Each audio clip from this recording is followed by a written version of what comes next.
Hello, everyone, and welcome to the Moony Movie Show.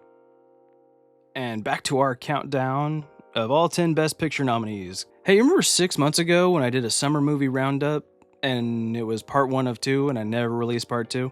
Yeah, my bad, folks. But one of the things in part 2 was going to be a Best Picture nominee review with F1. So, even though that part 2 is probably never coming out, it's far from relevant anymore, I am going to pluck some old footage out of it and get my review for F1, and I'm going to show it to you guys. And don't worry, because the review is 6 months old, I'm going to go ahead and throw in a little bit extra at the end if you want to stick around for. But until then, here is my review from 6 months ago of F1.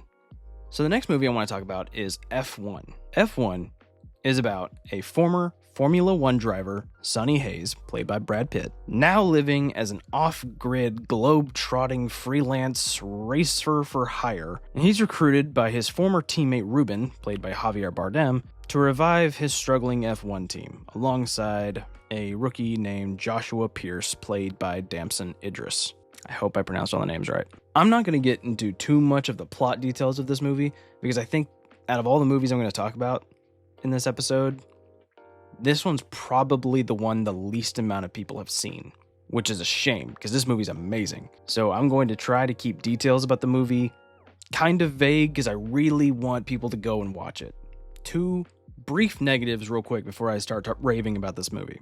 There's a point in the movie where you think a certain conflict is resolved, and then out of nowhere it's just kind of back again.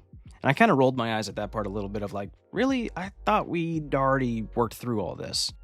But the second time that this conflict is resolved, it's one of the better scenes of the movie, so I'll kind of give it a pass. It is a little bit misleading of you get to a certain point in the movie and you think a certain conflict is resolved, and then the conflict just kind of continues. A little irritating. My second complaint. This isn't exactly Brad Pitt firing on all cylinders. This is Brad Pitt doing a okay job. He isn't trying to go for another Oscar in this movie by any means. I like Brad Pitt in it a lot, but he's not firing on all cylinders like the Brad Pitt we've gotten in a lot of movies in the last few years of him just nailing it. This isn't one of those movies where he just kills it all the way through.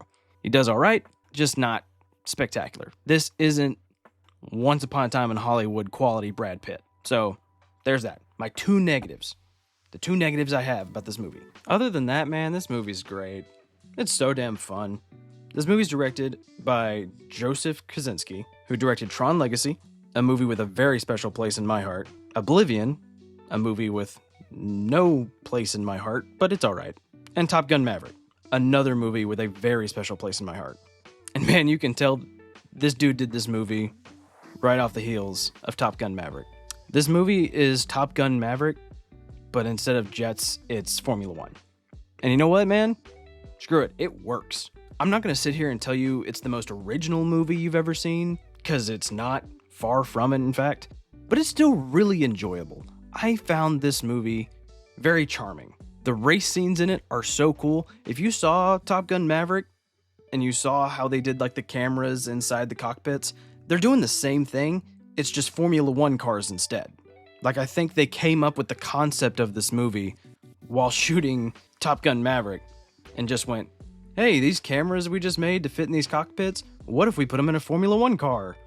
And boom, they just got the idea for this movie, and that's how we got it. And there's nothing wrong with that, because it really does work. It's great. I love it. They're really great to see on an IMAX screen. If you got the chance to see this in IMAX, you know what I'm talking about. It was worth it. Okay, a little bit about the cast. Dude, Javier Bardem is such an easy sell for me in a movie. You tell me Javier Bardem is in a movie, and I'm there, with very few questions asked. I really dug him as Brad Pitt's old racing buddy who runs the company now and wants Brad Pitt to come back and race for him. This dude just radiates cool. I love this guy. I'll watch him in anything. Carrie Condon as Kate, who I didn't know was also the voice actress for Friday, Jarvis's replacement in the MCU.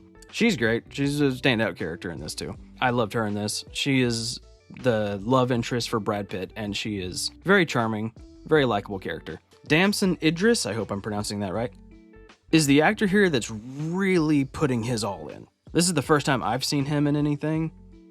I was very impressed. He held his own fantastically, sharing the spotlight with Brad Pitt. That's compliment of itself. That's hard to do. Dude was really good. And man, I've said it before and I'll say it a million times again.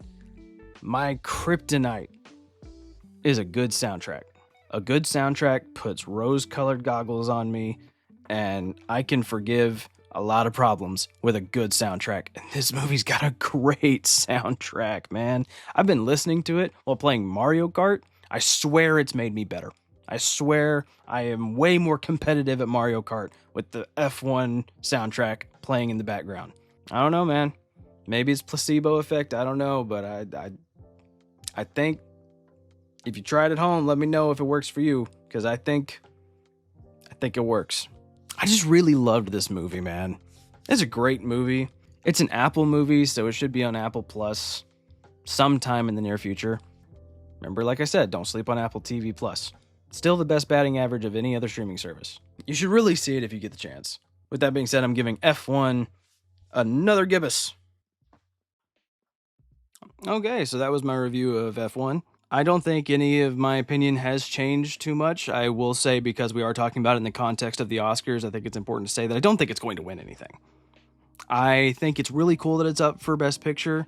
I love Joseph Krasinski, and I'm glad to see him having a movie nominated for Best Picture.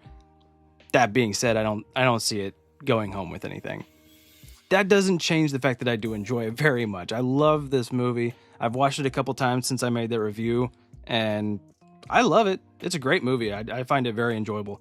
I don't think it is a movie that appeals to the Academy. It's a little too genre for the Academy, so I don't think it's really going to win anything, but it does not change the fact that I enjoy it very, very much. So yeah, there is F1 in our countdown of all the Best Picture nominees for Oscars 2026. I hope you enjoyed this video. If you did, like, subscribe, all that jazz. And if you want to hear me talk about any other Best Picture nominees for 2026, I'm going to have all 10 up by Oscar Sunday, so tune in to any of which one you want. Hope you enjoyed the video. Until next time, guys, this has been the Moony Movie Show. Have a good one.